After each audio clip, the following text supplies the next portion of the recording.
segala kuasa, segala pengganggu yang bukan dari Tuhan, yang ingin ngalangi daripada waktu-waktu kami dengan Tuhan, jadi patahkan dalam nama Yesus. Ya, ada shalom yang menguasai hati pikiran setiap kami, dan biarlah hati kami boleh menjadi tanah yang subur untuk ditaburi dengan firman Tuhan, sehingga kami siap mendengarkan firman-Mu. Berbicaralah Bapa, anak-anak-Mu mau mendengarkan firman-Mu.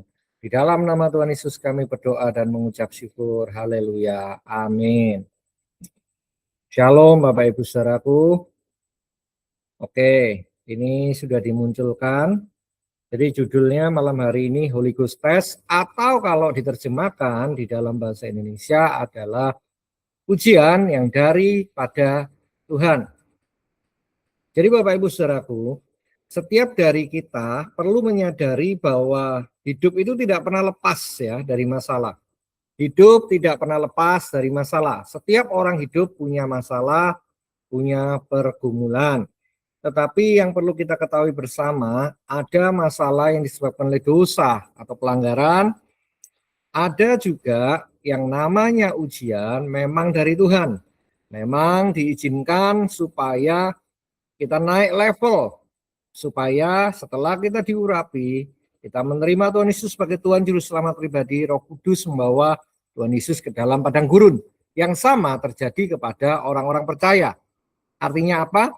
Artinya orang-orang percaya juga diajar untuk naik level, untuk semakin serupa.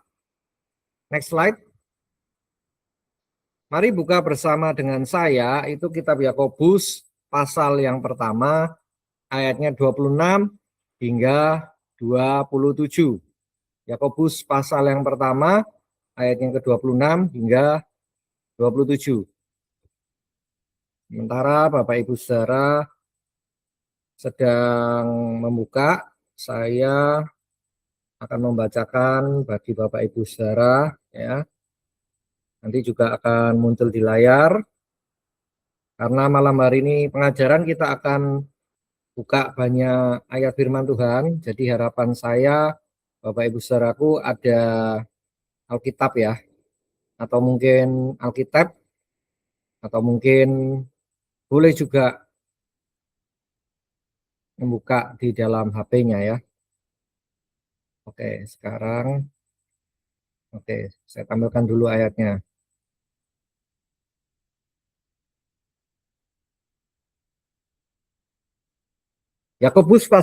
Surat Yakobus pasal pertama ayat 26 hingga 27. Demikianlah firman Tuhan. Jika ada seorang yang dirinya beribadah tapi tidak mengekang lidahnya, ia menipu dirinya sendiri. Maka sia-sialah ibadahnya. Ibadah yang murni dan yang tak bercacat di hadapan Elohim Bapa kita ialah mengunjungi yatim piatu dan janda-janda dalam kesusahan mereka. Menjaga supaya diri sendiri tidak dicemarkan. Berbahagialah yang mendengarkan firman Tuhan dan melakukannya di dalam hati. Oke, next slide. Jadi Bapak Ibu Saudaraku, ibadah yang sejati itu akan nampak ketika sudah di dalam pergumulan, di dalam tantangan. Tadi seperti yang kita baca bersama, ibadah yang murni dan tak bercacat itu lebih kepada diakonia ya, pada yang sama yang miskin, yang membutuhkan. Nah, di sini di slide sudah ditulis. Pertanyaan besar, bagaimana saya tahu bahwa iman saya sungguh-sungguh? Ini perenungan kita. Apakah buah roh kita terlihat? Karakter Kristus bertumbuh? Hidup kita sudah berubah oleh Injil? Artinya apa? Artinya hari-hari ini banyak orang itu melayani dengan motivasi yang tidak tulus. Bahkan yang berkarunia. Waspada, ini akhir zaman. Jangan terkesima dengan apa yang ada di luar, tetapi lihat ke dalam. Kalau ditanya, Pak, bagaimana melihatnya? Dari buahnya. Kalau di dalam buahnya nampak sekali ada ambisi-ambisi pribadi, ingin meninggikan diri, punya nama, ingin tenar, ingin dihormati, ingin ditinggikan, pengikutnya banyak, ya itu lebih mirip politikus daripada hamba Tuhan. Sudah jelas, walaupun dia mungkin pintar teologi, walaupun mungkin dia pintar ngomong, walaupun mungkin dia pintar bernubuat, mungkin dipakai karunia kesembuhan, mungkin dipakai karunia lepasan, mungkin dipakai dalam sign and wonder, creative miracle. No. Jangan lihat karunianya, lihat karakter. Hidupnya itu bagaimana? Serupa Kristus nggak? Pelayanan diakonianya jadi jalan nggak?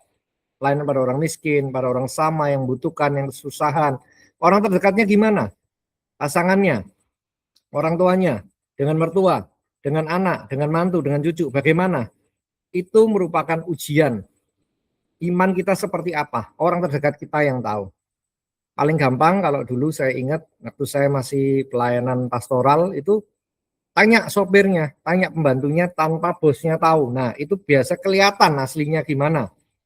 Saya menyebutkan sebuah contoh, karena ini sudah jadi bahan omongan gitu dulu ya, tapi saya nggak tahu sekarang persekutuan masih jalan nggak. Ada seorang taji itu rajin buat persekutuan, tetapi tante dan adik sepupunya, kebetulan mereka tinggal serumah, itu komplain gitu.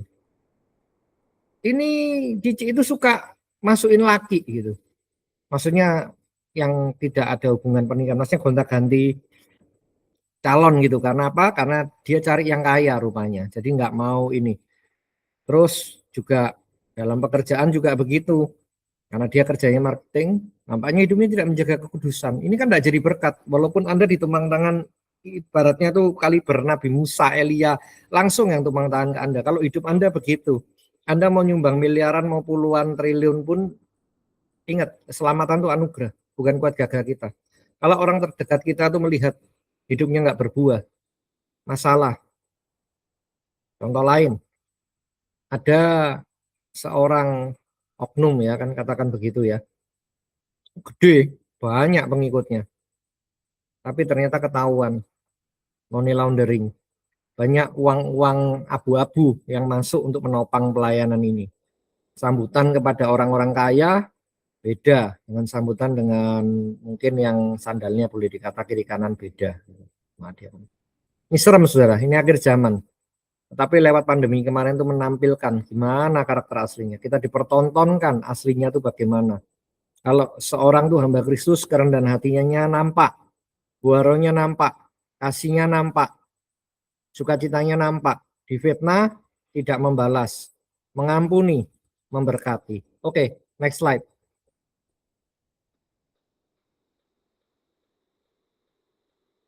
Sehingga kita belajar bahwa tujuan ujian iman, kita dibawa Roh Kudus seperti Tuhan Yesus dibawa ke padang gurun, bukan untuk mencari kesempurnaan. Maksudnya gini, nggak ada seorang pun dari kita sempurna. Pasti ada cacatnya, ada masalahnya. Tetapi lewat ujian ini, Tuhan itu sedang menuntun kita, apakah kita bergerak ke arah yang benar, yakni keserupaan dengan Kristus, atau kita ini justru hidupnya atau motivasinya itu kepada dunia, kepada hal-hal duniawi, mendukakan hati Tuhan.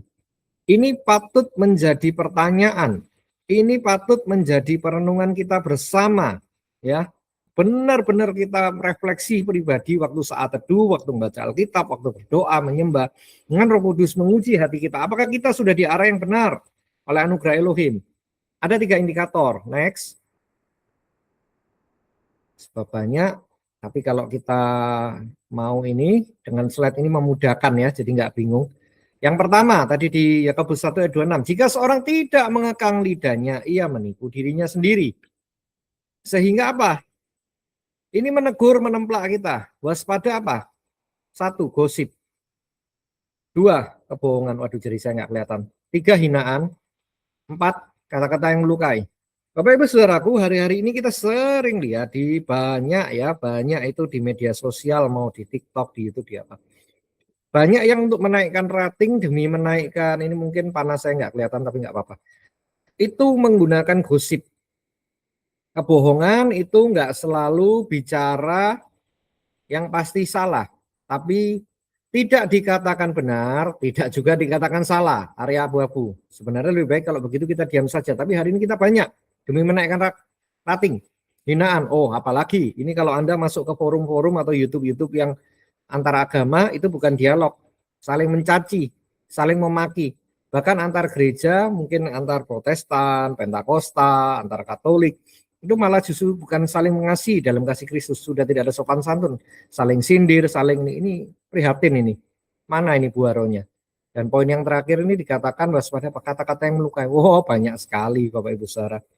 Karena apa? Ya karena kalau motivasinya cuma mau cari populer, tenar, pengikut yang banyak, ya akan jadi predator. Akhirnya ya ini, yang 4 ini indikatornya akan digunakan.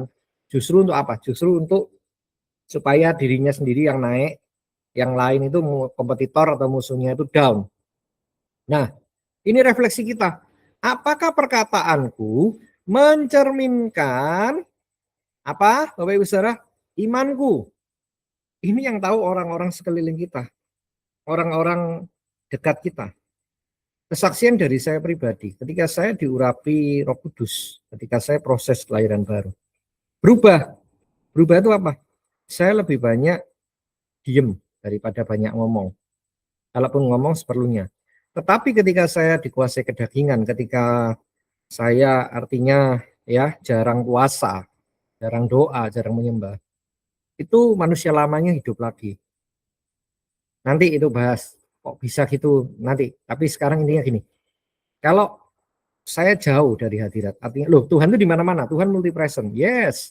Tetapi di dalam firman itu dikatakan ketika seperti Nabi Yunus atau Yona lari dari Tuhan itu lari dari wajahnya dalam bahasa asli. Artinya apa? Lari dari kehendaknya. Ketika saya ngalamin fase yang begitu, itu biasanya manusia lama saya keluar. Kasar, ngamuan, mesoan. Tapi kalau saya balik lagi ketika saya diingatkan iluminasi Roh Kudus, saya banyak puasa, menyembah, firman Tuhan, berdoa. Boleh nanya orang dekat saya, berubah. Saya lebih kalem, lebih banyak diam, lebih banyak menjaga kata-kata, lebih banyak ngomong tuh seperlunya. Bahkan kalaupun ngomong ternyata yang keluar kadang pesan Tuhan. Ya, ini indikator bagi saya. Kalau manusia lama saya kumat, orang dekat yang selalu, apalagi kalau mau ngomong lebih parah, bukan ngomong lagi pakai suara manusia, kayak orang kesurupan tuh. Aduh, apa? Sudah pasti. Ini berarti manusia yang lama, kuasai roh jahat. Anda pun tanya, lupa kok orang Kristen bisa gini? Lah, di Alkitab itu ada jelas. Paulus aku kenal, Yesus Kristus aku kenal. Siapa kamu? Anak-anak Skewa. Sudah statement itu, anak-anak Skewa dibantai, dipermalukan oleh orang yang kesurupan. Tidak ada jaminan. Sebab Santo Petrus saja ketika mengatakan engkau adalah Mesias, anak Allah yang hidup. Setelah ngomong gitu, tidak lama, wah engkau jangan disalib. Tuhan Yesus ngomong apa? Nyala daripada aku setan. Loh kan. Petrusnya pernah kesurupan. Karena apa? Enggak terus memberi diri setiap waktu dikuasai oleh roh. Ya, jadi kita harus memberi diri kita terus-menerus dikuasai oleh roh Tuhan. Supaya apa? Supaya manusia lama kita mati. Manusia baru kita yang hidup. Saya nambahin ayat ini karena luar biasa. Sabar ya, Bapak Ibu Saudara. Itu dari kitab Kolose yang ketiga. Anda kalau lama Kristen harusnya Anda hafal ini. Karena apa? Karena ini terkenal gitu. Tapi banyak orang hari-hari ini setengah mati untuk melakukan ini. Padahal, loh ini kuncinya ini. Ini kuncinya ini. Oke, saya tampilkan di layar sebentar.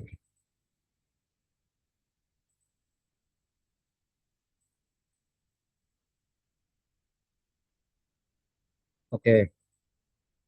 Itu ayatnya ada jelas tuh di ayat 5 aja ada tulisannya manusia baru. Kolose 3 ayat 1 sampai 10 saya bacakan dengan cepat. Karena itu kalau kamu dibangkitkan dengan Kristus, carilah perkara yang di atas di mana Kristus ada. Duduklah di sebelah kanan Elohim. Pikirkanlah perkara yang di atas bukan yang di bumi. Maksudnya Elohim di sini Elohim Bapa ya, Bapaknya Yesus Kristus. Sebab kamu telah mati dan hidupmu tersembunyi bersama dengan Kristus di dalam Elohim Bapa. Nah, bila Kristus yang adalah hidup kita menyatakan diri kelak, kamu pun menyatakan diri bersama dengan Dia di dalam kemuliaan. Karena itu matikanlah dalam dirimu segala sesuatu yang duniawi, yaitu percabulan, kenajisan, hawa nafsu, nafsu jahat dan juga keserakahan, yang sama dengan penyembahan berhala. Semua itu mendatangkan murka Elohim atas orang-orang durhaka. Dahulu kamu juga melakukan hal-hal itu ketika kamu hidup di dalamnya. Tetapi sekarang buanglah semuanya ini. Ya ini marah, geram, kejahatan, fitnah, dan kata-kata kotor yang keluar dari mulutmu. Jangan lagi kamu saling mendustai. Karena kamu telah menanggalkan manusia lama serta kelakuannya dan telah mengenakan manusia baru yang terus-menerus diperbarui untuk memperoleh pengetahuan yang benar menurut gambar kalinya. Haleluya. Berbahagialah yang mendengarkan firman Tuhan, yang merenungkannya dan melakukannya. Haleluya. Oke, next yang kedua. Jadi kalau kita di dalam Kristus itu dagingnya dimatikan, ya. Ada yang dibuang juga. Caranya gimana? Ya tiap hari penulah adalah waktu untuk Anda berdoa. Anda punya saat teduh, itu sumber kekuatan. Anda memuji dan menyembah. Anda mengatakan ya atau mendeklarasikan firman itu bersuara sampai dengar ya. Ya sebenarnya setengah cuci otak sih, tapi ya memang begitu. Bila perlu puasa, rutin puasa. Belum kuat puasa total, artinya nggak makan nggak minum, mungkin bisa cuman puasa nggak makan. Nggak bisa 24 jam, 12 jam. 12 jam nggak kuat, 6 jam dulu. Atau minimal misalnya kalau alasan punya mungkin sakit GERD atau apa, skip makan sekali. Tetapi di situ diisi firman, ujian, dan doa. Nah ini tes yang kedua, memunculkan karakternya ketika kita dipimpin Roh Kudus. Apa itu? Makanya dikatakan tadi di Yakobus 1:27. Apoda atau ibadah yang murni ialah mengunjungi yatim piatu dan janda-janda.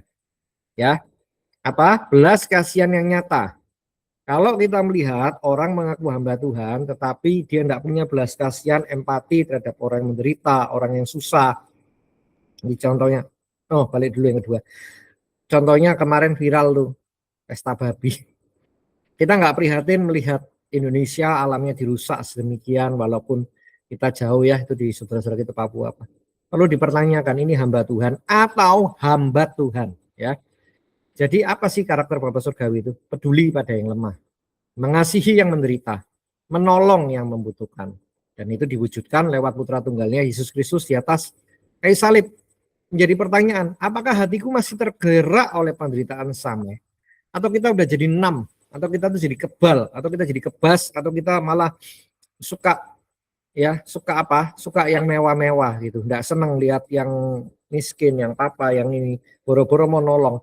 Belas kasihan empatinya aja udah mati. Nah ini menjadi refleksi, jadi pergumulan loh. Benar-benar kita menangis minta belas kasihan Tuhan, minta zaman Roh Kudus tuh hati kita dilembutkan lagi. Kalau sampai kita nggak punya belas kasih ini, serem. Next, tes yang ketiga ini. Tes yang ketiga adalah hidup yang murni. Di Yakobus 1 ayat 27 tadi dikatakan gini, menjaga dirinya sendiri supaya tidak dicemarkan dunia. Nah, ini diperjelas di dalam suratan Yohanes ya. Saya mau bukakan nih bagi Bapak Ibu Saudara, harap sedikit bersabar. Itu gambarnya sebenarnya sudah ada ditulis di situ ya, keinginan mata, keinginan daging, kesombongan hidup. Tapi biasa kalau orang Kristen nggak buka ayat, itu nanti dipikirnya, oh sesat ini nggak buka ayat. Padahal isinya ya udah ada gitu. Ya, berarti apa ini? Berarti ini mau negur, mau mengingatkan kita bahwa apa? Bahwa nggak main-main gitu ya. Berarti kita tuh harus benar-benar belajar gitu. Kita harus buka di kitab Yohanes. Sorry, maksudnya surat 1 Yohanes pasal 2 ayatnya yang ke 16 hingga 17. Nah, ini saya mau tampilkan nih. Yohanes pasal 2 ayat 16 hingga 17.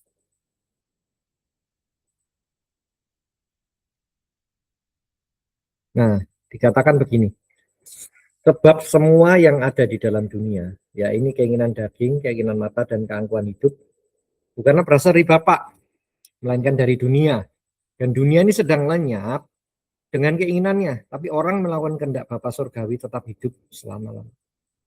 Haleluya. Ya, jadi di situ kan di gambarnya itu diceritakan ya.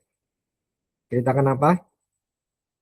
Ceritakan bahwa apa yang ditawarkan dunia ini. Oh, ada gambarnya itu kayak lampu billboard tuh ya, keinginan daging, keinginan mata, kesombongan hidup.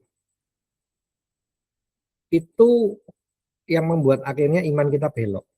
Saya pernah ngomong kalau orang pernah belajar statistik atau matematika, kemiringan sudut itu cuma 0,5 atau 0, sekian, tapi itu kalau diteruskan, itu kalau ilmu peta, ilmu bumi itu dinyatakan nyata, pesawat lah misalnya kapal, jauh tuh nyasarnya, bisa puluhan bahkan ratusan kilometer gitu, walaupun awalnya itu menyimpang. Dan karena apa ya? Karena ini, dunia menawarkan keinginan daging, keinginan mata, kesombongan hidup. Ketika kita gagal di dalam ujian ini, ya solusinya sederhana, kita bertobat minta ampun. Tetapi banyak tuh lucu mengkhotbahkan ini itu, tapi lah hidupnya masih ini, keinginan mata, keinginan daging, kesombongan hidup. Masalah besar, perlu dipertanyakan motivasi dan tujuan. Bahasa hukumnya mens rea-nya itu apa? Karena apa? Nah, firman yang dikhotbahkan bertolak belakang dengan pola hidupnya. Sementara di sini ditulis, tetapi murid Kristus itu dipanggil untuk hidup dalam kekudusan, kemurnian, taat pada Roh Kudus. Ini bukan berita yang populer, bukan berita yang populis, malah ini berita yang langka hari-hari ini, berita yang tidak mengenakan daging dan telinga. Kita dikejar untuk mengejar kemurnian, kekudusan, mengejar kehendak Tuhan di tengah zaman yang semakin maju ya. Kata orang globalisasi, kata orang 4.0, kata orang zamannya AI, tapi kita itu dikejar, kita mengejar Tuhan, itu mengejar kesempurnaan, meninggalkan dunia, meninggalkan itu tadi keinginan mata, keinginan daging, kesombongan hidup, bukan sesuatu yang mudah gitu. Dan please ingatlah ya, 3 tes ini sebenarnya semua orang mengalami. Tapi kadarnya seperti apa? Tuhan Roh Kudus itu baik. Next, Tuhan tidak pernah memaksa kita. Kalau kita ikhlas pada tuntunan Roh Kudus, Anda akan dibawa naik level, Anda akan dibawa pada ujian ini. Tetapi banyak orang boro-boro sampai ke sana. Bahkan kadang untuk bertobat kayak saya tadi ya, saya kesaksian saya. Banyak orang tuh masih mengizinkan manusia lamanya yang berkuasa. Istilahnya Kristen tomat. Mari tobat umat. Tidak istilahnya mengizinkan Roh Kudus menguasai sepenuhnya. Ya, ini loh dua suara yang Ruah Elohim itu bahasa Ibrani dari Roh Kudus. Bersaing dengan apa? Noise atau kebisingan dari dunia. Ya, ciri Roh Kudus apa? Suaranya Tuhan Roh Kudus. Menuntun kepada semua kebenaran, firman, membawa shalom dan penghiburan. Lagi-lagi dikuatkan dengan firman. Kita hujat hajuk, keadaan di luar, ada masalah, tanam pergumulan, tetapi hati kita shalom. Kita mendapat penghiburan, kita mendapatkan kekuatan yang baru. Itu Roh Kudus. Terus yang ketiga apa? Hati kita diubahkan, memurnikan hidup, sebuah kesaksian iman. Ya, Pak John itu penulis lagu Amazing Grace, itu dulu adalah mantan pedagang budak. Tapi ketika dia terima Tuhan Yesus, Roh Kudus menjamah hatinya, dia berubah. Dia menjadi pendeta yang terkenal. Kalau saya nggak salah Metodis ya, pendeta Metodis di Inggris, dan dia menulis himne yang terkenal untuk Amazing Grace. Maka kan lagunya dikatakan, Amazing Grace, how sweet the sound that save a wretch like me. Kasih karunia yang sangat besar menyelamatkan penjahat sepertiku. I once was lost, aku dulu terhilang, but now I'm found. Aku sekarang ditemui, diselamatkan Tuhan. Was blind, but now I see. Dulu aku buta rohaniku, sekarang aku melihat. Sementara kalau noise atau kebisingan duniawi itu jelas sekali cirinya. Kebisingan tanpa henti. Pulang rumah nyetel TV, di mobil nyetel audio. Nanti sambil nunggu teman pasang headset, buka YouTube, TikTok atau ialah sosmed lainnya lah. Karena apa? Hatinya enggak tenang. Dia cari itu supaya apa ya, menutup suara hati nuraninya. Menyesatkan. Kadang hoax dan fakta tipis bedanya. Isinya keinginan daging, keinginan mata, kesombongan hidup, dan menjauhkan kita dari tujuan ilahi. Ya, di sini kan tulisnya ada entertainment, trending, berita malah kadang bikin kita tambah khawatir. Waduh, dolar sekarang 18.000 1 US, tambah stres, tambah frustasi. Ya, jadi kita diajar ketika tes ini berlangsung, kita akan semakin diperhadapkan mana kita mau mendengar suara Tuhan Roh Kudus, ya tadi yang menuntun kepada firman atau segala kebenaran, yang membawa shalom, damai dan penghiburan, kekuatan di tengah dunia yang gelap, mengubahkan hidup, kayak tadi Pak John ya yang nulis Amazing Grace, atau Kita lebih mendengarkan suara atau kebisingan dari dunia yang memaksa kita untuk mengikuti keinginan mata, keinginan daging, kesenangan hidup, dan menjauhkan kita dari destiny atau tujuan ilahi di dalam Kristus. Nah, kita pilih mana? Kehendak bebas. Yang dari Tuhan Roh Kudus tidak pernah maksa. Kalau setan diberi kesempatan dia maksa. Tapi kalau Tuhan, suara Tuhan tidak pernah memaksa. Tuhan itu lemah lembut, rendah hati. Maka dikatakan Tuhan Yesus mengetok pintu ya. Next. Ini menjadi refleksi kita ya. Berita Injil di dalam hidup kita ini sampai mana? Apakah kita udah diubah di dalam perkataan kita sehari-hari? Perkataan kita tuh lebih banyak menyakiti sesama, lebih banyak kritik, atau makan yang lebih parah kita terlibat dalam dusta, dalam fitnah, ya, gosip, gitu ya, ngomongkan hamba Tuhan A, B, C, D, yang ternyata benar, ternyata itu gosip gitu. Jadi bukan kita ngomongnya jadi salah di hadapan Tuhan. Atau kritik kita tuh kritik yang membangun dengan kasih, ya, mungkin dipanggil empat mata kalau kenal, mungkin diajak makan, ya, sambil mungkin diajak ngeteh gitu, sambil sharing, tegur, kok engkau begitu, gitu, bukannya firman Tuhan begini. Ayo Pak, ini akhir zaman, ayo sama-sama bertobat, jalan yang benar. Kalau kenal kan begitu, tegur empat mata. Atau kita perkataannya menyakiti gitu, pertanyaannya pernyataan, kata-kata kita melukai gitu, bukan kritik yang membangun, bukan dengan kasih gitu, mau menjelekkan itu. Nah, ini menjadi refleksi kita ini, karena hari-hari ini di poin pertama ini banyak orang gugur, banyak orang katanya penuh Roh Kudus, sikal lama, sandal baru, ya, raba-raba-raba gitu ya, ternyata berurusan dengan hukum. Ya, jadi ini menjadi refleksi kita bersama ya, perkataan gimana, firman, penuh kasih, atau fitnah dan lain-lain. Yang kedua, soal belas kasihan. Hatinya lemah lembut enggak? Hatinya gampang ini enggak? Gampang mengasihi enggak? Hatinya gampang untuk mendoakan enggak, minimal kalau enggak bisa bantu dulu secara fisik atau secara keuangan atau secara dana. Hatinya sensitif dengan Tuhan. Atau banyak orang hari-hari itu hatinya enam. Hati nuraninya itu menjadi kebas, menjadi istilahnya karena ya apatis, kayak oh ya itu biasa itu. Misalnya oh hamil BG luar nikah, lah ya kan di sebuah provinsi ya itu biasa, ada tradisi ya, enggak gitu. Ini berarti ada yang salah gitu. Ya Mbak Tuhan misalnya pamer kemewahan itu udah biasa. Wah ini masalah, ini berarti kompas hatinya bermasalah gitu. Karena apa? Karena dasarnya udah bukan firman, nilai-nilainya itu udah bukan nilai yang dari Tuhan Roh Kudus gitu. Karena ini masih nggak lama ya, temanya bulan ini masih Pentakosta. Ini bermasalah ini, Anda harus menangis benar, Anda minta belas kasihan Tuhan untuk hatimu itu dipulihkan kompas hatimu, minimal ke poin 0 dulu, netral dulu hatinya. Terus yang ketiga, tentang kekudusan. Saudaraku, kekudusan ini nggak bicara soal moral, ya, nggak hanya apa yang kelihatan manusia, tapi lebih daripada itu, kekudusan ini bicara tentang tadi, ya, bisa loh orang itu hidupnya lurus, lempeng, bermoral. Loh kok gitu Pak? Lah, Anda lihat aja para tokoh-tokoh agamawi yang di luar Kristus Yesus. Bisa kok mereka hidup seakan sempurna. Tapi ini bicara lebih daripada itu, apa? Dosa tersembunyi. Apa ada motivasi yang ada di dalam hati?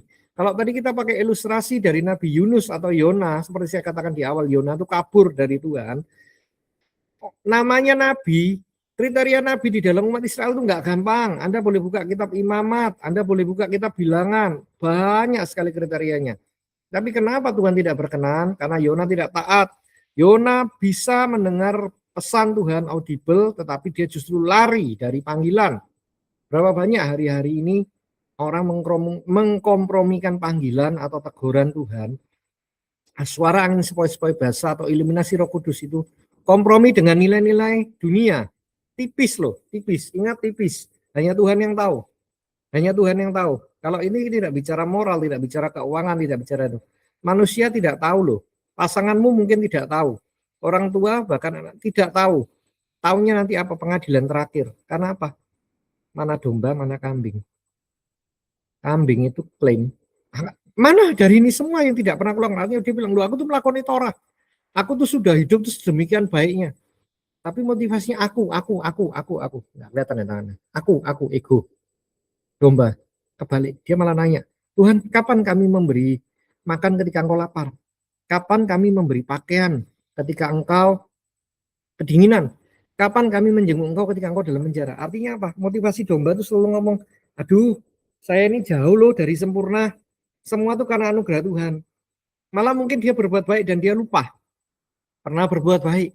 Karena apa? Dia nggak ambil pamrih. Ini motivasi hati ini serem sekali. Artinya ini hanya Tuhan yang bisa membongkarnya. Roh Kudus sendiri. Tuhan Roh Kudus sendiri. Contoh Saul dengan David. Loh, kalau Anda ngomong secara dosa moral apa? David itu tidak layak jadi hambanya. David Melek atau Raja David itu, King David itu dia poligami loh. Terus dia itu juga jenderal perang ya. Artinya tangannya pasti berlumuran darah, orang politik gitu. Saul tidak pernah, coba Anda cari ayatnya, ada dikatakan Saul poligami. Ada Saul bikin kasus kayak Uria, bojone wong dipek, atau dia membunuh orang kepercayaannya karena dia ya ada affair gitu. Enggak. Tapi apa yang masalah dari Saul? Gampang. Self image. Dosa di dalam insan, di dalam ini yang orang lain nggak tahu. Nabi Samuel datang menyampaikan, kenapa dia membakar korban sebelum Nabi Samuel datang? Insecure. Karena dia takut posisi sebagai raja itu digeser. Sementara King David atau David Melek atau Raja Daud itu ketika ditegur Nabi Nathan, Anda buka ya Tehillim Mazmur 51 itu mengatakan apa? Jangan ambil rohmu daripadaku. Engkau mau ambil kerajaanku, monggo silakan. Mau ambil takhtaku, silakan. Jangan ambil rohmu daripadaku. Lah hari-hari ini gimana? Berapa banyak orang karena takut kehilangan kekayaan, takut kehilangan ketenaran, ya bukan jadi miskin, tapi kekayaannya berkurang, popularitas, suara mayoritas, memilih kompromi. Dosa kecil, abu-abu. Ya, ini kekudusan ini bukan bicara moral loh Bapak Ibu Saudara, bukan yang kelihatan nih hati. Cuman engkau, saya, dengan Tuhan yang tahu. Ya, minta hati kita dikoreksi benar-benar waktu kita dalam saat teduh, dalam rema, dalam retret kita pribadi ya. Nah, setelah tadi pertanyaan pertama, apakah Injil sudah mengubah 3 poin ini? Pertanyaan selanjutnya, kalau kita nggak ngalami, bukan, balik dulu, belum, itu solusinya benar. Next. Refleksi pribadi tadi, Angel. Nah, apakah aku masih menipu diriku sendiri? Nah, hari-hari ini banyak orang tuh menipu dirinya sendiri. Banyak orang tuh main sandiwara dalam gereja. Banyak orang dalam ibadah yang mungkin sejam setengah atau 2 jam itu seakan nampak sempurna. Ya, karena mungkin ya dia majelis, dia diaken, dia pejabat di gereja itu. Tapi hati nuraninya nggak bisa bohong. Roh Kudus bicara di situ. Nah, ini jadi refleksi loh, ngeri ini. Karena ini bicara kekekalan, tempat kita di mana gitu. Next. Makanya kalau kita gagal dalam ketiga hal tadi, gagal dalam perkataan, gagal di dalam menjaga kekudusan, kita gagal di dalam istilahnya hati kita tuh denam ya, hati kita kebas, kita nggak punya belas kasih terhadap sesama. Mau nggak mau bahasa Ibrani-nya itu tesubah itu bicara apa? Bertobat. Bahasa Ibrani-nya ini tulisannya. Kita benar-benar mohon belas kasihan kepada Elohim Bapa, atau Bapak Surgawi. Bukan sekedar merasa bersalah, tetapi kita minta ada pertobatan sejati. Kita minta hati kita boleh diubah. Ya, hati kita yang mungkin condong banget ke dunia, kita minta diubah. Nggak lagi senang keinginan mata, keinginan daging semua itu, tetapi kenikmatan kita itu firman Tuhan. Keinginan kita itu seperti lagu yang mengatakan, tadi ya, ku mau sepertimu Yesus, disempurnakan selalu di dalam setiap jalanku. Hati kita berubah. Hati kita yang tadinya mendengarkan noise atau kebisingan daripada dunia, kita lebih suka mengikuti tuntunan atau pimpinan Tuhan atau tuntunan Roh Kudus.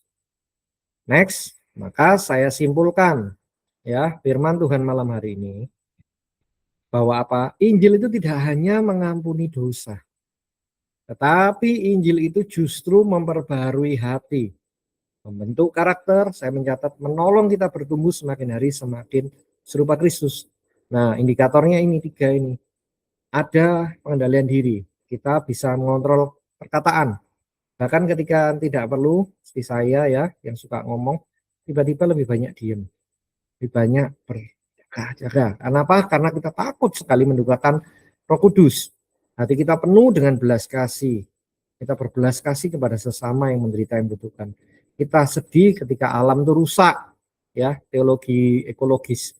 Kita sedih ketika ada hewan disakiti, ya, hatinya tuh murni sekali. Kemudian berikutnya kemurnian hidup. Gak ada motivasi yang aneh-aneh, gak ada motivasi atau dosa yang tersembunyi. Hanya Allah Bapa, Roh Kudus dan Tuhan Yesus yang tahu. Biarlah kiranya itu boleh disingkapkan, boleh kita itu ditegur, kita itu dibentuk, sehingga Injil benar-benar memperbarui hati kita, membentuk karakter kita semakin serupa Kristus, dan menolong kita bertumbuh serupa segambar dengan Bapa. Sehingga Injil mengubah kita dari dalam. Hidup kita tuh memuliakan Elohim Bapa, Putra, Roh Kudus setiap hari. Terakhir, saya nulis ada quote ini keren. Holy Ghost test reveal who we really are. Jadi ujian dari Tuhan, ya, itu justru menunjukkan bagi kita siapa kita itu aslinya. Kita tuh lebih taat kepada Tuhan Roh Kudus, atau kita ini justru mengikuti kebisingan atau suara-suara dari dunia ini. Ya, makanya kalau dulu pernah ada ya sebuah kidung pujian tuh viral banget. Itu seperti ini. Saya coba ini ya, tutup dengan menjadi doa saya bagi Bapak Ibu Saudara supaya kita memilih ya suara Tuhan Roh Kudus. Kita memilih untuk kita lebih taat pada Dia. Bukan kita mendengarkan suara dari dunia. Bukan kita terikat pada keinginan mata, keinginan daging, dan kesombongan hidup. Tapi kita mencari apa kehendak Tuhan dalam hidup. Kiranya Bapa, Putra, Roh Kudus menolong saya, saudara, menuju kepada kesempurnaan ini.